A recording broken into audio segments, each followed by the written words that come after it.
ભગવાન ભૂલીને કોઈ કાર્ય ના કરો.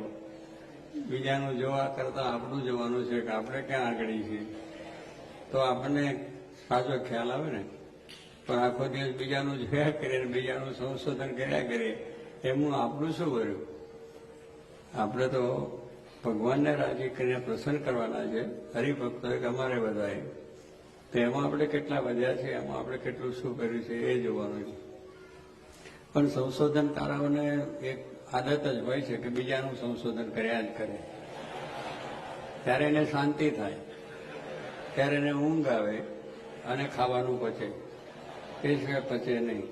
બરોબર છે હું કહું છું?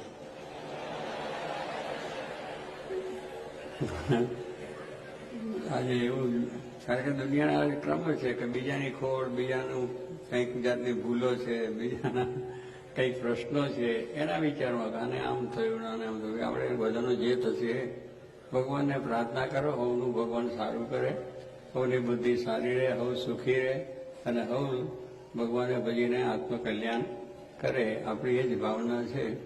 એટલે એનો જ વિચાર હંમેશા કરવો કે સુખ્યા કેમ થાય, ભગવાનનું ભજન કેમ કરે, પોતાના વ્યવહારમાં કુશળતા આવે, શાંતિથી સુખેથી જીવન જીવે.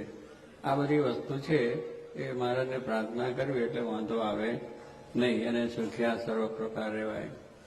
એટલે આ પ્રમાણે આ જગતમાં અત્યારે એવું છે જ બધું, પણ એ તો ચાલ્યા જ કરશે.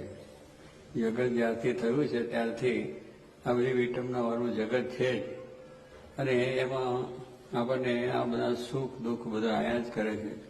ચડતી પડતી પણ આયા જ કરે છે.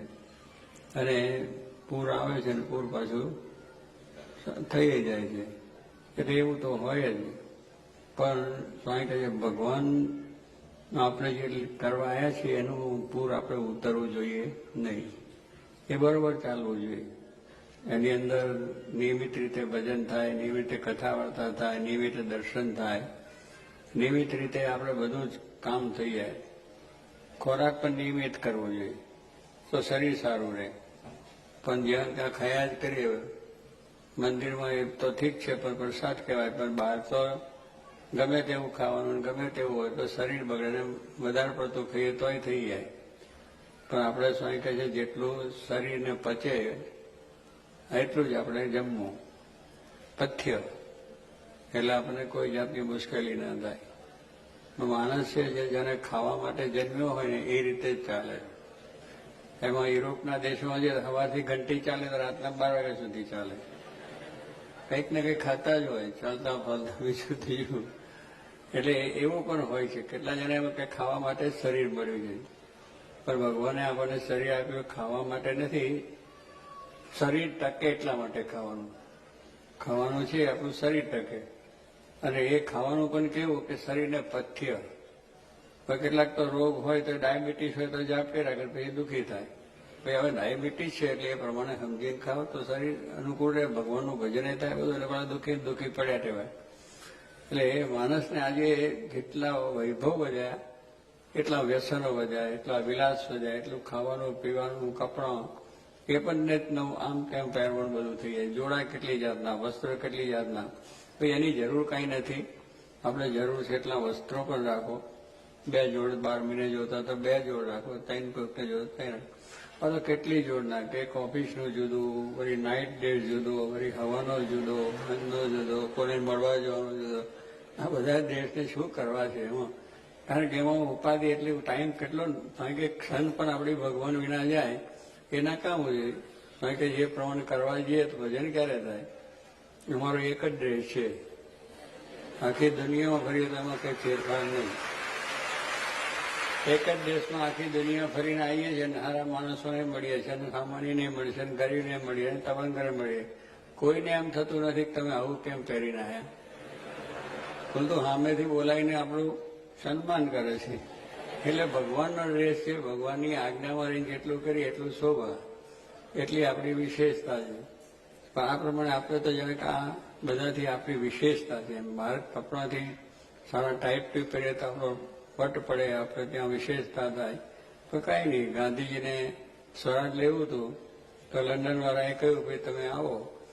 તો ગાંધી પોતળી પહેરીને એને ટોળી ઓઢીને ગયા. કે આવા ડ્રેસ એ લોકો નહીં પહેરવા દે તો કંઈ ના પહેરો તો મારે કંઈની જરૂર છે? મારે એની જરૂર નથી એ લોકો જોડે વાત કરવાની. એને જરૂર હોય તો મને વાત કરે, પણ મારો ડ્રેસ તો આ જ રહેશે. એટલે જો કહેવાનું શું છે કે આપણે કેટલા ડ્રેસથી છે કે આપણે સારા ડ્રેસ પહેરીએ ને તો લોકોને કંઈક છાપ પડે કે આ માણસ કંઈક છે અને કંઈક બરોબર છે, પણ એ કંઈ નથી. તમે તમારું ખોરાક સારો રાખો, તમારું જે પહેરવાનો પહેરવેશ છે એ પણ આપણો પોતે સાચો.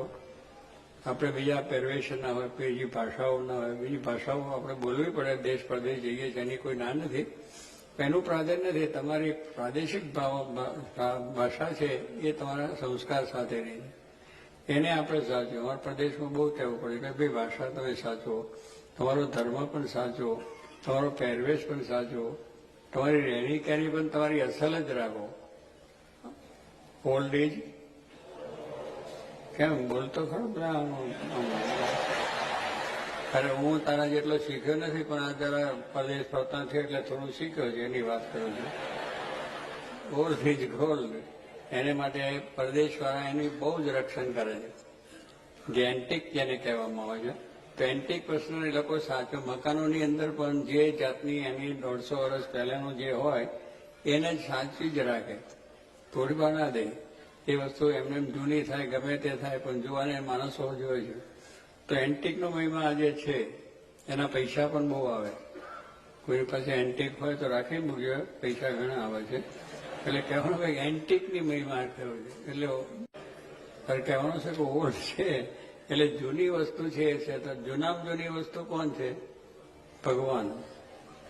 એ અસલ વસ્તુ છે, ઓલ્ડ છે ને, અને એ ભગવાન છે એટલું તમે રાખો તો બધું દુનિયા માત્રનું બધું આવી ગયું.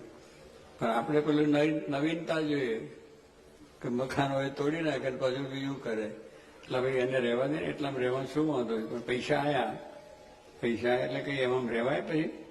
પણ આપણે બાપ દાદા રહ્યા આટલા વર્ષોથી પછી આપણે સાચવવું જોઈએ ને. તો આપણે એવું છે કે અસલ વસ્તુને આપણે સાચવી શકતા નથી. અક્ષરવિવાહ.com એક સંસ્કારી, ધાર્મિક અને સુંદર પાત્ર શોધવા માટેનો ઉત્તમ વિકલ્પ. આજે જ વિઝિટ કરો અક્ષરવિવાહ.com.